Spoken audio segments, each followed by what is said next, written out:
विद्युत्सरिति हेमघटेषु पूर्णम् धृत्वाद्यवैदिकशिखामणय प्रधिष्ठाः तिष्ठन्ति वेङ्कटपते तव सुप्रभातम्।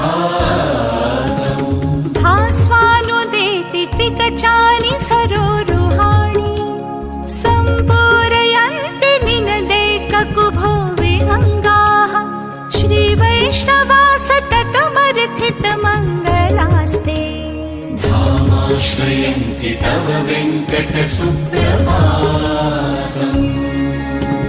ब्रह्मादयः सुरवरा समहर्षयस्ते सन्तः सनन्दमुखास्तवत योगिवर्याः धामान्तिके तव हि मङ्गलवस्तु हस्ताः श्रीवेङ्कटाचलपते।